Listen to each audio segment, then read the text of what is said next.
સુરતના રાંદેર વિસ્તારમાં પવિત્ર રમઝાન માસ નિમિત્તે દર વર્ષની જેમ આ વર્ષ પણ રમઝાન મેળાનું આયોજન કરવામાં આવ્યું છે.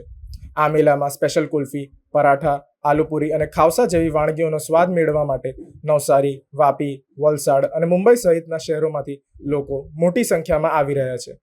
ખાસ કરીને ભોજન કુલ્ફી ખાતા બાઉલ કુલ્ફી સાથે અંગુર રબડી, ચોકો ડાન્સ, બિસ્કોફ કુલ્ફી, ફ્રેશ સ્ટ્રોબેરી અને મહારાજા રબડી જેવી અનેક નવી વેરાયટી લોકોમાં ખાસ આકર્ષણ જમાવી રહી છે.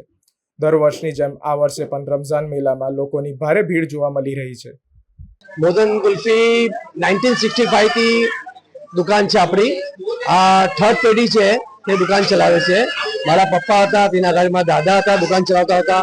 હજુ મારા પપ્પા પણ છે, તે બી સપોર્ટ આપે છે મને મારા બિઝનેસમાં. અમને ગયા વર્ષ કરતા આ વર્ષમાં કંઈક નવી વેરાયટીઝ કુલ્ફીમાં દર વર્ષે ગ્રાહકો માટે નવી વેરાયટી લાવવી જ પડે છે.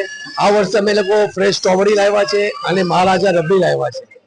અને સર અત્યારે મોંઘવારીનો જે છે એના વિશે તમે શું કહેશો? મોંઘવારીમાં તો શું છે કે હવે અમે લોકોએ આ બધી પ્રાઇસમાં થોડું ઉપર કરવાના હતા. મારા પપ્પાએ ના પાડી કે આ પેલી જે છે તે રાખો. ગ્રાહક એટલી દૂરથી બધા આવે છે, ટેસ્ટ કરે કુલ્ફી, એટલે ગ્રાહકને બી કહે છે કે વેલકમ, અમારી દુકાનમાં આવો. આવા જ વધુ સમાચારો જોવા માટે સબસ્ક્રાઇબ કરો અમારી યુટ્યુબ ચેનલને અને જોડાયેલા રહો ફેસબુક, ઇન્સ્ટાગ્રામ અને ટ્વિટર પર.